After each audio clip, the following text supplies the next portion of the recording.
है। Hallelujah, hallelujah. Hallelujah.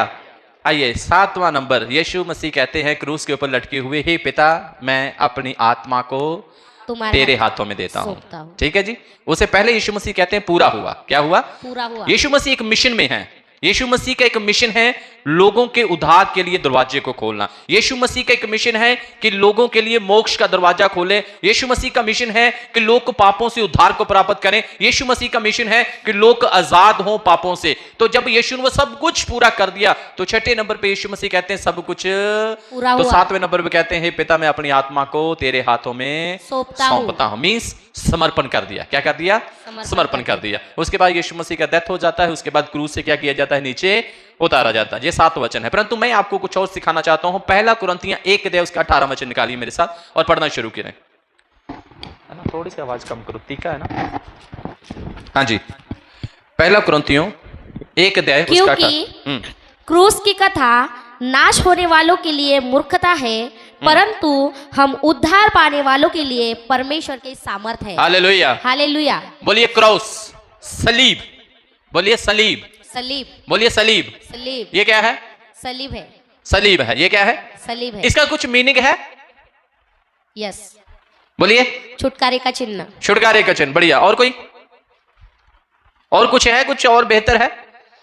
जे कईयों को लग रहा हो कि जो प्लस नंबर है। अब देखिए ऊपर से नीचे, ऊपर से नीचे, ऊपर से नीचे है। मींस प्रभु यीशु कहां से आया?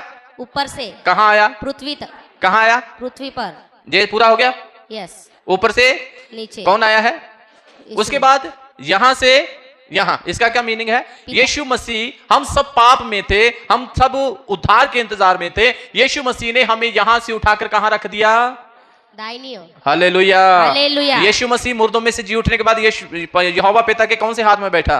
दाहिनी ओर। तो क्रूस का ये अर्थ है यीशु मसीह स्वर्ग से आया पृथ्वी पे, मुझे पापों से छुड़ाकर मुझे परमेश्वर के कहां रख दिया? दाहिनी ओर रख दिया। Hallelujah, hallelujah, hallelujah. हालेलुया। समझ आ रहा है? अब हम क्रूस की कथा, किसकी कथा? क्रूस की क्रूस की कथा। तो ये कथा मीन्स ये कोई कहानी नहीं है, ये रियलिटी है। ये क्या है? रियलिटी है। ये सच्चाई है। जिस क्रूस के ऊपर यीशु मसीह मारा गया वो क्रॉस आज भी है।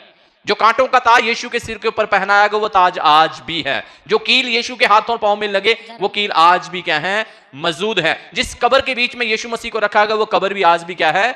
मौजूद है। तो ये कोई दादी नानी की कहानी नहीं है, ये सच्चाई है कि मेरे और आपके लिए एक उद्धार करता आया है। Yes, hallelujah, hallelujah. मेरे और आपके लिए उद्धार के दरवाजे खोले गए हैं। तो क्या लिखा है? पढ़िए एक बार फिर से कुरिन्थियों।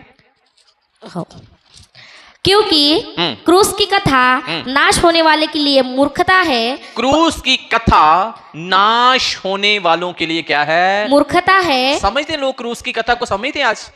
बोलिए। आप किसी को मसीह के बारे में बताइए, आप किसी को यीशु के बारे में बताइए तो लोग कहते हैं मूर्ख है लोग। ये क्या है जी? मूर्ख हैं। लोग मजाक करते हैं। लोग क्या करते हैं? मजाक करते हैं। लोग सीरियस नहीं होते क्रूस को लेकर। परंतु मैं आपको बता दूं 2026 साल पहले क्रूस सलीब को, ये देखो कितने सुंदर हमने सजाई हुई है। 2000 से पहले इस सलीब को कोई पसंद नहीं करता था। लोग समझते ये एक शराप है। परंतु जब यीशु मसीह इसके ऊपर मरा वही शराप सबके उद्धार का कारण बन गया। हो गया। Hallelujah, hallelujah, hallelujah. हालेलुया। तो क्रूस की कथा लोगों के लिए मूर्खता है, परंतु हमारे लिए क्या है? वो क्या लिखा हुआ है मेरी बहन? उद्धार। हमारे लिए उद्धार है। मेरे लिए क्या है? उद्धार है। लोगों के लिए मूर्खता है परंतु हमारे लिए उद्धार है। क्योंकि बिना सलीब के कोई स्वर्ग में जा नहीं सकता। स्वर्ग जाने का एक ही मार्ग है और वो है सलीब। वो क्या है? सलीब। अगर आप सलीब के नीचे नहीं है, अगर आप यीशु के अनुग्रह के नीचे नहीं है तो आपके लिए चाहे कितने भी भले काम कर लें आपके लिए स्वर्ग का दरवाजा कभी भी खुल नहीं सकता। क्या लिखा है? उद्धार हमारे लिए क्या है? वो उद्धार का चिन्ह है। मेरे और आपके लिए क्रॉस उद्धार देती है। क्या देती है? उद्धार देती है।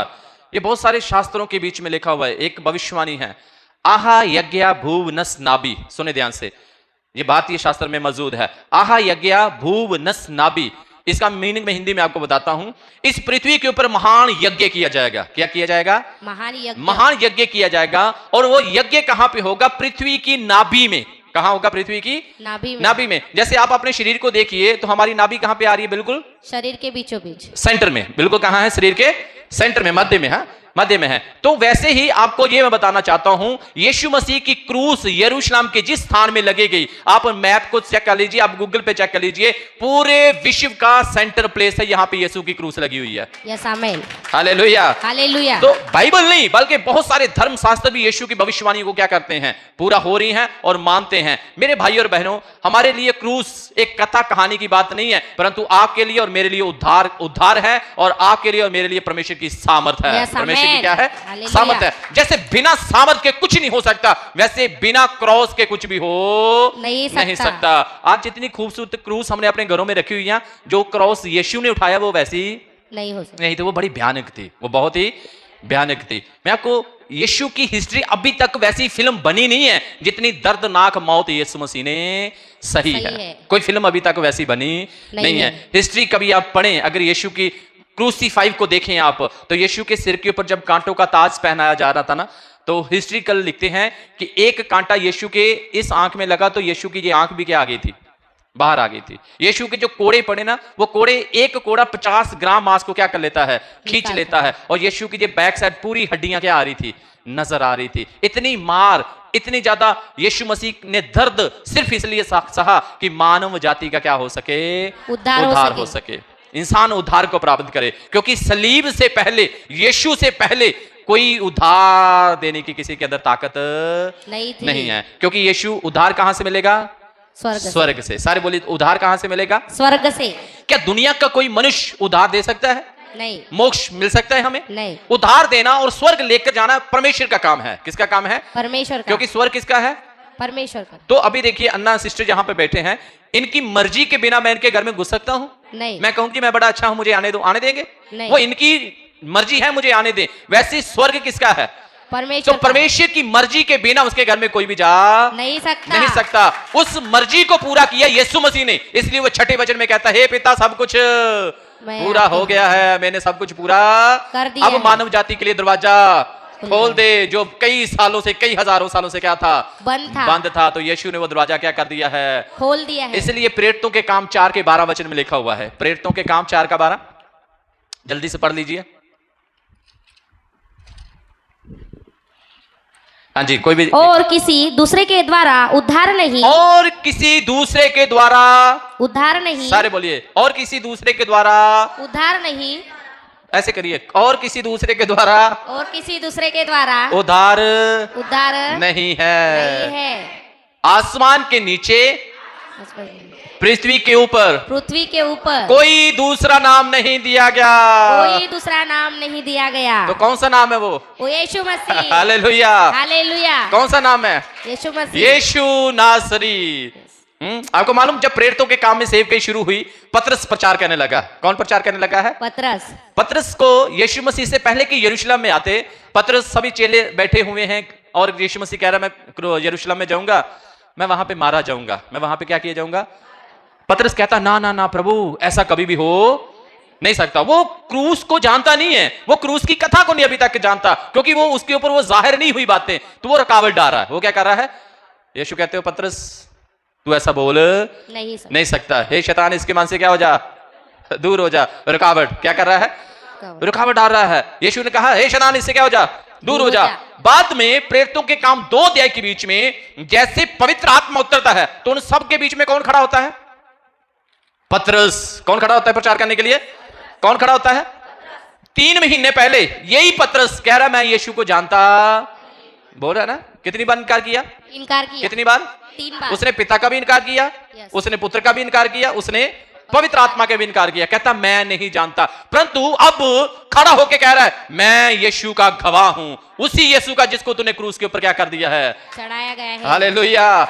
उसको क्रूस की कथा की कहानी समझ आ गई, उसको सलीब की समझ आ गई कि ये वही सलीब है जो मुझे और जगत को उद्धार का कारण बनेगी। उसको जब समझ आ गया, वो चला रहा है, मैं यीशु का गवाह हूं, मुझे दुनिया की कोई ताकत रोक नहीं सकती। क्या कह रहा है? इतनी सामर्थ से भरा हुआ कहता, तुमने मेरे यीशु को सीधा क्रूस के ऊपर चढ़ाया, परंतु मुझे कैसे चढ़ाओ? कहता, मुझे उल्टा चढ़ाओ, मेरा सिर मेरे यीशु के कदमों में होना चाहिए। यही है सामर्थ। यही क्या है? उद्धार पाने के लिए परमेश्वर की क्या है जे सामर्थ। तो क्या लिखा है, और किसी दूसरे के द्वारा उद्धार है ही नहीं, किसी के द्वारा और उद्धार नहीं है, केवल और केवल उद्धार का एक ही नाम है, और वो नाम है मेरे यीशु मसीह का। यस, आमेन। दुनिया में बहुत सारे नाम होंगे, दुनिया में बहुत सारे नाम है, हजारों करोड़ों के हिसाब से नाम है, परंतु जो नाम यीशु मसीह, बोलो कौन सा नाम? यीशु मसीह। यीशु मसीह। ये कहां से आया? स्वर्ग। हालेलुया। कहां से आया? स्वर्ग से। बाकी नाम कहां के हैं? पृथ्वी के नीचे के। बाकी नाम कहां से है? पृथ्वी के। आप समझना कॉन्टेक्ट कैसे है। मैंने आपको बोला यीशु कहां से आया? स्वर्ग से। स्वर्ग से। तो नाम कहां से आया? स्वर्ग से। स्वर्ग से। यीशु मसीह का नाम स्वर्ग से है, यीशु की हर एक भविष्यवाणी स्वर्ग से है। मरने के बाद 30 दिन, जी उठने के बाद 40 दिन दिखाई दे रहा था, उसके बाद कहां चला गया? स्वर्ग में। वचन में लिखा, जो बातें ऊपर से आती हैं वो उत्तम हैं। हालेलुया। इसलिए तो मेरा यीशु करोड़ों में एक ही है, इसलिए वो मुझे और आपको क्या देता है? उद्धार देता है। Hallelujah, hallelujah, hallelujah. याद रखिए, यीशु मसीह किसी धर्म की स्थापना करने नहीं आया, यीशु मसीह कोई संस्था बनाने नहीं आया, यीशु मसीह कोई और धर्म चलाने के नहीं आया, वो केवल मनुष्य जाति का उद्धार करने के लिए आया। क्योंकि यूहन्ना 3:16 के बीच में लिखा है, क्योंकि परमेश्वर ने जगत से ऐसा प्रेम किया कि उसने अपना इकलौता पुत्र, जो कोई उस पे विश्वास करे, क्या करे जी? विश्वास करे, उसी का उद्धार होगा। उद्धार का मतलब है संदीपक जीवन, अनंत जीवन पाएगा। वो कौन सी जिंदगी पाएगा? अनंत जीवन। अनंत जीवन पाएगा। तो यीशु मसीह आपको वो देने के लिए आया जो दुनिया की कोई ताकत आपको दे नहीं सकती। स्वर्ग देने के लिए। बोलो क्या देने के लिए? स्वर्ग देने के लिए। आप एक दूसरे को बोल सकते हैं, यीशु आपको स्वर्ग देने के लिए आया। यीशु आपको स्वर्ग देने के लिए आया। थोड़ा सा हला के बोलिए, यीशु आपको स्वर्ग देने के लिए आया। यीशु आपको स्वर्ग देने के लिए आया। बाकी आए पैसा देने के लिए आए होंगे, आए होंगे नॉलेज देने के लिए आए होंगे आपको बड़ी बड़ी गाड़ियां घर जे वो देने के लिए, परंतु स्वर्ग एक ही नाम से मिलता है। Hallelujah, hallelujah. और वो नाम है यीशु मसीह। याद रखिए, वो नाम है यीशु मसीह, जो आपको और मुझे उद्धार देता है ना। आइए हम और आगे सीखेंगे। पहला पत्रस 2 अध्याय 21 से शुरू करेंगे हम पढ़ना। पहला पत्रस, हाँ जी, 21 से पढ़ना शुरू करें मेरी बहन। और तुम इसी के लिए बुलाए भी गए हो, क्योंकि मसीह भी तुम्हारे लिए दुख उठाकर तुम्हें एक आदर्श दे गया है। अच्छा देखिए, अब हम क्यों बुलाए गए हैं? हम सब इस समय यीशु के पीछे क्यों हैं? हमने यीशु मसीह को क्यों जाना भाई? हम क्यों यीशु मसीह को मानते हैं? हम यीशु मसीह के पीछे क्यों चल रहे हैं? पत्रस बड़ा अच्छा लिखता है, क्योंकि पत्रस यीशु के साथ रहा है। पत्रस यीशु के साथ रहा है। और प्रेरितों के काम में सबसे ज्यादा प्रचार किसने किया? पत्रस ने। और पत्रस इतना एक्सपीरियंस है उसको, इतना प्रैक्टिकल है उसको, इतना उसको परमेश्वर का ज्ञान है, और वो लिखता है, और तुम इसी के लिए बुलाए गए हो। तुम इसी के लिए बुलाए गए हो। आगे समझना अपनी बुलाहट को, क्योंकि मसीह भी तुम्हारे लिए दुख उठाकर तुम्हारे लिए एक आदर्श देके, यीशु मसीह मेरे और आपके लिए एक आदर्श है। क्या है? एक आदर्श था, नमूना। क्या लीजिए, क्या है? एक नमूना। जैसे हर एक नौजवान है ना, किसी ना किसी को आज, चाहे कोई हीरोइन हो, या कोई सेलिब्रिटी हो, या कोई क्रिकेटर हो, कोई ना कोई किसी को होता है ना नमूना, हाँ मैं ऐसे बनना चाहता हूं, मैं ऐसे बनना चाहती हूं, है ना। परंतु मसीह में जितने हैं, हमें किसके जैसे बनना है? किसके जैसे? यीशु के जैसे। किसके जैसे बनना है? यीशु के जैसे। बोलिए किसके जैसे बनना है? यीशु के। तो यीशु के जैसे बनने के लिए हमें उसके पद चिन्हों के ऊपर चलना जरूरी है। जैसे यीशु चला वैसे हमें भी चलना है। समझ आ गया? यस। यीशु मसीह नमूना है हमारा। यीशु मसीह क्या है? नमूना है। तो जैसे यीशु चला वैसे हमें भी चलना है। तो आगे यीशु की क्वालिटियां दी गई हैं। हाँ, पढ़िए पहले।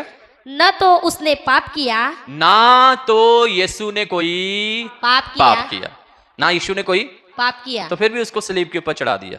फिर भी उसको सलीब के ऊपर। 2 कारण थे। कितने कारण थे? पिछले इतवार खजूरी एतवार था, पाम संडे जिसको बोलते हैं। क्या बोलते हैं? Palm Sunday. थोड़ा सा प्रैक्टिकली मैं आपको लेके चलता हूं, ध्यान से सुनना मेरी बात। यीशु का भीड़ पूरा यरूशलेम कर रहा है, पूरी जो भीड़ है यरूशलेम के सब लोग होसाना, हमारा राजा आ गया, हमारा राजा बोल रहे हैं। यस।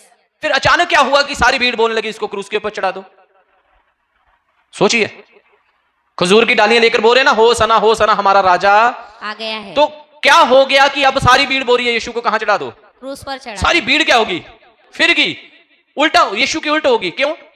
यीशु ने ऐसा क्या कह दिया? हाँ जी, भाई लोगों पीछे कोई क्या हो गया था? क्योंकि उसको परमेश्वर का वचन पूरा करना था। हाँ, और कोई? हाँ जी, हैं? बताइए। उस समय हमें समझना है, बाइबल को क्या करना है, समझना है। जब तक आप बाइबल को नहीं समझेंगे तब तक आप यीशु की लाइफ को भी समझेंगे नहीं। उस समय जब यीशु मसीह इस दुनिया में आया, उस समय पूरा इस्राएल गुलामी में है। किसमें है? गुलामी में। गुलामी में किसके? आपने महान सिकंदर का नाम सुना होगा। सिकंदर ने उस समय इस्राएल के ऊपर राज्य किया हुआ, रोमन राज्य था। और जब लोग यीशु मसीह का जय जयकार कर रहे हैं, उनको लग रहा था ये हमारा राजा होगा जो इसी समय रोम के राज्य को क्या कर देगा, खत्म कर देगा। पर यीशु मसीह ने कहा मेरा राज्य पृथ्वी का नहीं है। मेरा राज्य कहां का है? स्वर्ग का। वो सारी भीड़ कहने लगी हमने तो बंदा गलत चुन लिया, हम सोच रहे थे जी हमें राज्य देगा, हमें छुटकारा देगा, ये तो बातें किसी की कर रहा है। हालेलुया। क्योंकि यीशु कहां से आया है? स्वर्ग से। तो कहां की बातें करता है? स्वर्ग की बात। स्वर्ग की। तो सारी भीड़ उल्टी होगी, ये हमारा राजा, इसको सलीब के ऊपर चढ़ाओ, इसको क्या करो, सलीब के ऊपर चढ़ाओ। याद रखो यीशु ने कोई पाप नहीं किया, यीशु ने कोई पाप नहीं किया। यीशु मसीह की लाइफ के बारे में हम जानना चाहते हैं, क्योंकि हमें भी वैसे ही बनना है, हमें भी वैसे ही बनना है। सबसे पहले यीशु ने कोई पाप नहीं किया, इसका मतलब जब हम मसीह में आ चुके हैं हमें पाप करना चाहिए। स्वर्ग में कौन जाएगा? हेलो, स्वर्ग में कौन जाएगा? हम जाएंगे। बढ़िया है, हम मत बोलो, अपने लिए बोलो, बोलो मैं जाऊंगी, मैं जाऊंगी, मैं जाऊंगा। क्योंकि हम जब शब्द आते तो भीड़ है, हम में क्या है? भीड़ है। मैं अकेला हूं, बोलो मैं जाऊंगी, मैं जाऊंगी। स्वर्ग में कोई पापी जा नहीं सकता। इसलिए यीशु मसीह का लहू आपको और मुझे क्या करता है? शुद्ध करता है, धोता है। हालेलुया।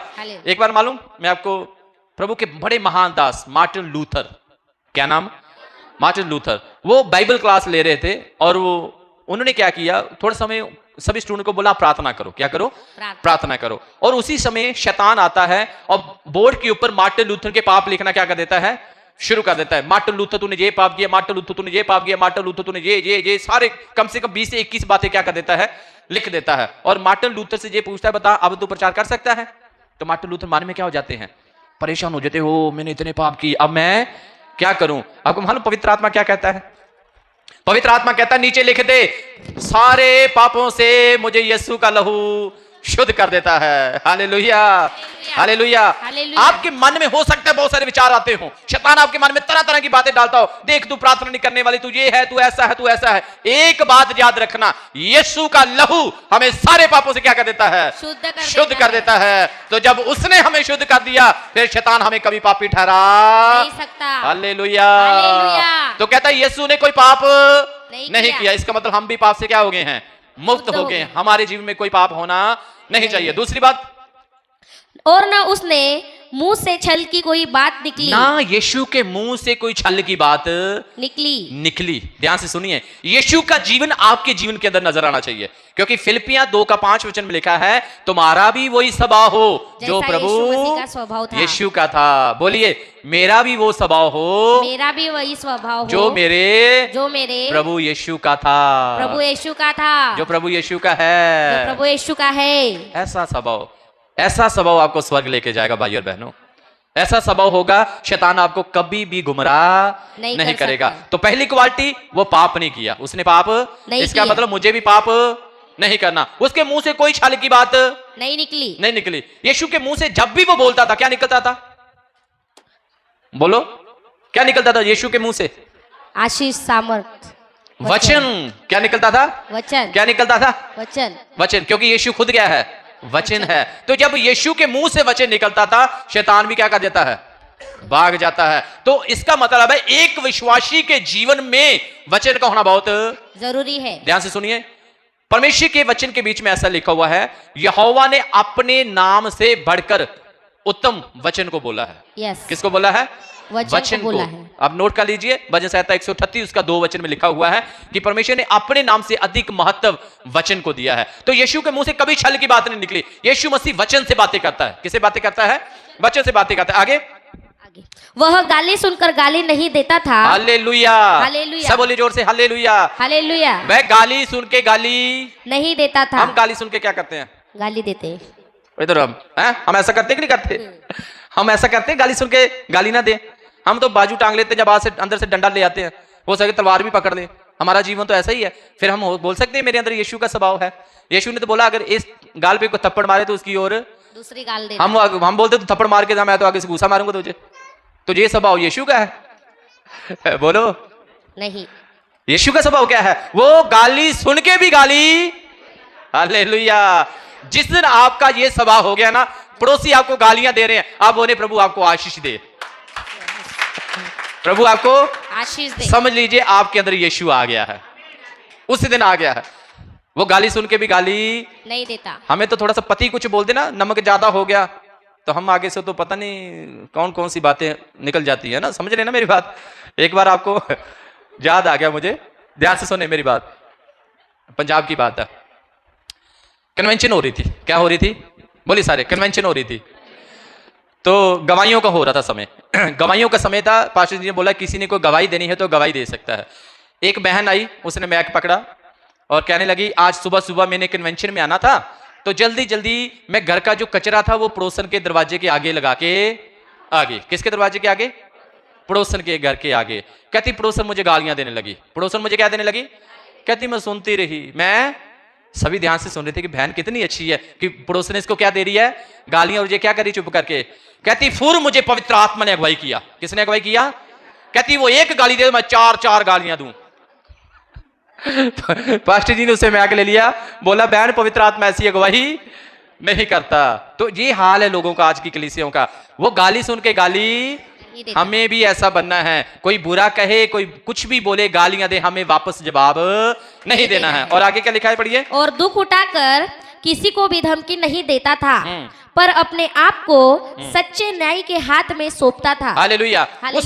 उसने कुछ भी वो करने की ताकत नहीं रखी, उसने अपने आप को सीमित रखा। उसने ये नहीं कहा कि मैं परमेश्वर हूं, मैं सब कुछ कर सकता हूं। मेरे भाई और बहनों, जहां पे यीशु की क्रूस लगी हुई ना, बहुत सारे किताबें और बहुत सारे हिस्ट्रिकल ये कहते हैं उस समय यीशु के इर्द गिर्द कम से कम 12 लाख से ज्यादा दूत थे।